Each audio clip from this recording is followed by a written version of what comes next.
Pendant la Première Guerre mondiale, des milliers de poèmes auraient été écrits par les soldats à leurs proches.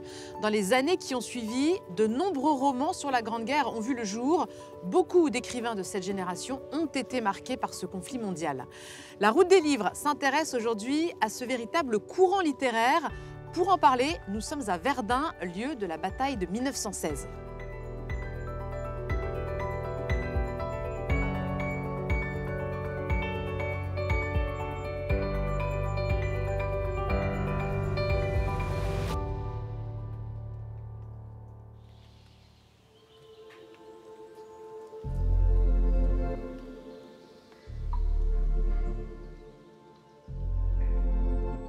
Parmi les grands classiques de la littérature, beaucoup sont inspirés de la Première Guerre mondiale, aussi bien des récits que des fictions.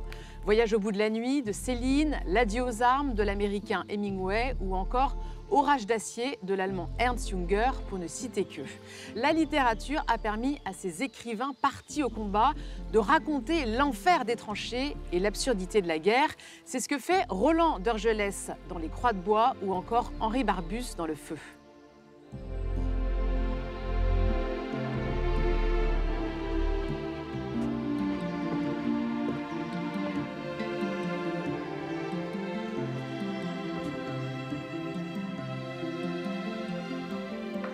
Dans les années 1920-1930, le courant littéraire s'affirme. Les auteurs s'intéressent plutôt au traumatisme laissé par ce conflit.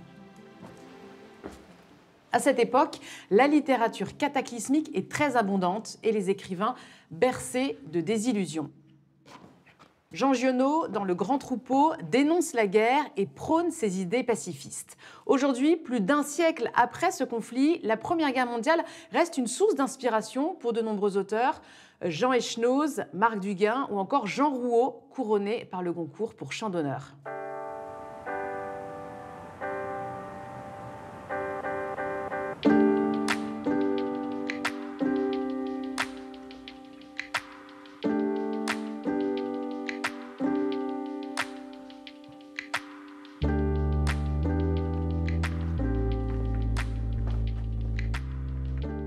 Je suis Aurore Grandidier avec mon conjoint Rémi. Nous sommes les gérants de la librairie La Fabrique à Verdun.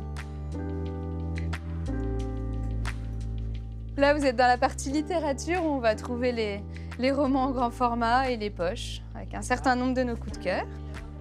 Et juste à côté, vous avez les policiers, toute la partie polar, avec un rayon histoire et puis une thématique particulière pour la Première Guerre mondiale. Il y a un vrai intérêt des gens ici pour la Première Guerre mondiale? Il y a un vrai intérêt parce qu'il y a véritablement un vrai tourisme de guerre et des gens qui, du coup, en venant ici, s'intéressent, recherchent à savoir un peu ce qui s'est passé. Et c'est quoi aujourd'hui? Qu'est-ce qui sort sur la Première Guerre? Alors, énormément de bandes dessinées. Il y a aussi beaucoup de livres pour la jeunesse, énormément, même de romans qui se passent pendant la Première Guerre mondiale. Et puis évidemment, beaucoup de livres d'histoire, d'essais. Et qu'est-ce qui se dégage de ces récits, de ces romans? Moi, je trouve que c'est la pénibilité de cette guerre. Vraiment, quand c'est des soldats qui l'ont vécu, on sent qu'il y a quelque chose qui les a vraiment marqués, eux, et qui mettent sur le papier cette douleur et cette dureté de la guerre qui a été très sanglante et particulièrement violente.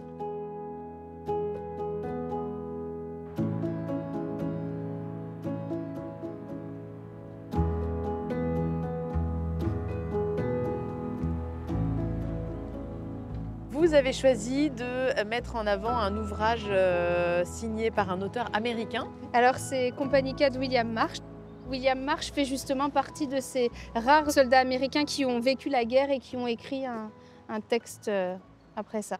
Donc William Marsh, il est né à la fin du 19e siècle, il est mort en 1954. Et donc il a écrit Compagnie K en 1933. Avant d'être un auteur, il a été donc soldat et il est venu se battre en Marne en 1917. Et il avait fait une interview où il explique justement qu'il a eu besoin de 20 ans pour mettre sur papier son traumatisme de la Première Guerre mondiale. Alors, de quoi ça parle, Compagnie K? Alors, Compagnie K, c'est un roman qui est assez étonnant. C'est un roman polyphonique. On va avoir 113 témoignages de 113 soldats de grades différents. Donc, on est en 1917 dans les tranchées avec des soldats qui nous racontent un bref instant de leur guerre. Et c'est aussi ce qui fait la force, à mon avis, de ce roman. C'est vraiment qu'il y a quelque chose d'intime dans ces témoignages de soldats. Et ce qui est plutôt, je trouve aussi intéressant, c'est qu'il ne fait parler que des soldats qui sont américains, donc qui arrivent dans un pays qu'ils ne connaissent pas et qui viennent se battre pour un pays qui n'est pas le leur. Je trouve que les auteurs américains ont une manière de parler de leurs émotions ou de ressentis, comme s'ils n'avaient pas peur de mettre un peu leur trip sur la table. C'est des auteurs qui vont franchement, qui disent franchement ce qu'ils pensent, franchement ce qu'ils ressentent. C'est parfois cru, parfois sans phare, sans pathos, un peu désabusé. Et William Marsh, il a ce trait-là.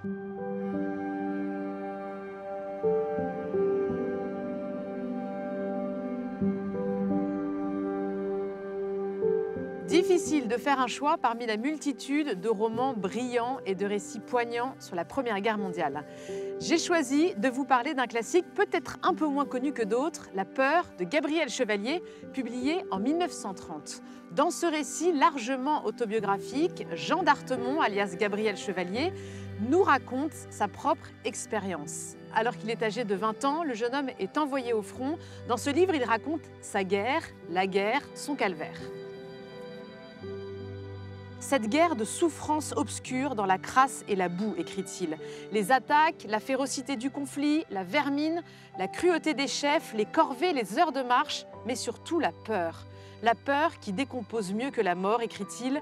Je vais vous dire la grande occupation de la guerre, la seule qui compte, j'ai eu peur. C'est ce qu'il déclare à une infirmière alors qu'il est blessé.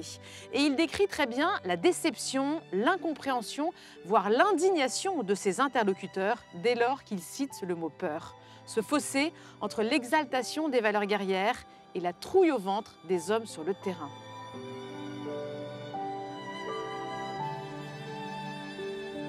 Le courage conscient commence à la peur, écrit-il. Gabriel Chevalier décortique ici les souffrances physiques et psychologiques des jeunes soldats et leur impossibilité, après le conflit, de revenir à la vie d'avant.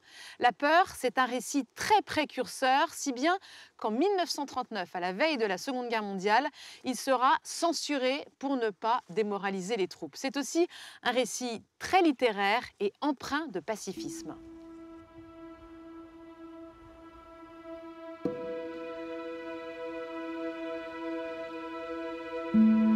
Je m'appelle Nicolas Duvac, je suis professeur d'histoire-géographie. Ce qui est très intéressant ici, c'est d'amener finalement tout type de public, les jeunes et les moins jeunes, sur ces vestiges de la guerre, pour raconter l'histoire à hauteur d'homme, sur le terrain. On va remonter là directement, c'est bien.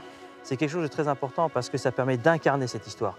Il y a plus de 16 000 corps français.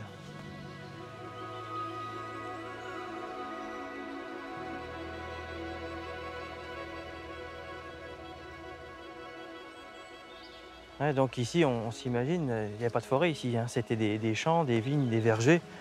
Et puis tout est frappé, tous les trous que vous avez tout autour de vous, c'est tout des trous d'obus. Il n'y a pas un seul mètre carré qui n'a pas été épargné par le bombardement.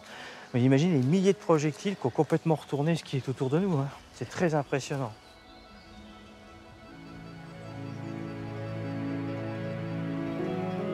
Mémas, décapité. Libron, décapité. Reynaud, tombé à plat ventre, la tête en bas, un éclat fiché dans le crâne, luisant et net comme un coin de bûcheron. Et toujours les mêmes flaques jaunes, les mêmes épaves innommables, les mêmes souillures, la même misère poisseuse, tachée de boue, rongée de boue. Et la pluie qui ruisselle là-dedans. Et les obus qui tombent toujours, avec les mêmes sifflements, les mêmes chuintements, les mêmes explosions, les mêmes colonnes de fumée sombre. Et les shrapnels qui tintent là-bas, qui poursuivent depuis 5 jours, le long des routes qui s'éloignent des groupes chancelants des blessés. C'est beau tout ça. Oh, c'est du propre. Véritablement, c'est la guerre, en effet, qui a fait de Maurice Genevoix un écrivain. C'est un témoin majeur de la Première Guerre mondiale. C'est un grand humaniste. Et alors, qui était Maurice Genevoix avant la guerre? Alors, avant la guerre, Maurice Genevoix, c'est un normalien, l'école normale supérieure. Un jeune homme qui a beaucoup de talent notamment dans la littérature. Et ce jeune homme, comme tous ses camarades, il a 23 ans, eh bien, il avait fait son service militaire, il est mobilisé en août 1914 et le voilà projeté dans l'horreur de la Première Guerre mondiale très rapidement. Alors nous voici sur la crête des Éparges, en fait, la crête des Éparges qui va être au cœur de l'œuvre de Maurice Genevoix, ceux de 14. En fait, Maurice Genevoix disait qu'il était mort une première fois ici, en fait, sur ces champs de bataille de la Première Guerre mondiale, ici aux Éparges. Il montre simplement ce qu'est la guerre, avec un sens, encore une fois, de la description. Mais description physique, sonore. Il avait une mémoire extraordinaire qui lui permet de retranscrire dans ses écrits, finalement, toute cette ambiance, en fait, qu'il y avait, tout ce terrain, cette capacité de décrire le terrain tel qu'il était, tout le bruit en lien avec la bataille. Et puis, à côté de ça, cette capacité de décrire ses camarades disparus. Et donc, ce que je retiens de cet ouvrage-là, c'est ce formidable hommage, lui qui va survivre, ce véritable miraculé. C'est cet hommage poignant qui nous touche de par sa parole. Les anciens combattants de la Première Guerre mondiale ont fait de Maurice Genevoix leur porte-parole. Je pense que beaucoup de ces auteurs, et c'est le cas, qui ont témoigné, et qui témoigneront soit pour montrer la guerre telle qu'elle est, et c'est le cas de Maurice Genevoix, d'autres pour prendre des engagements politiques, on peut penser à Barbus, on peut penser à Giono notamment, mais c'est témoigner en fait. C'est un cri en fait, la littérature. Bonne lecture à tous et à très vite pour une prochaine route des livres. Je vous quitte sur ces quelques vers de Guillaume Apollinaire, poète de la Grande Guerre. Si je mourais là-bas, sur le front de l'armée, tu pleurerais un jour, ô loup, ma bien-aimée.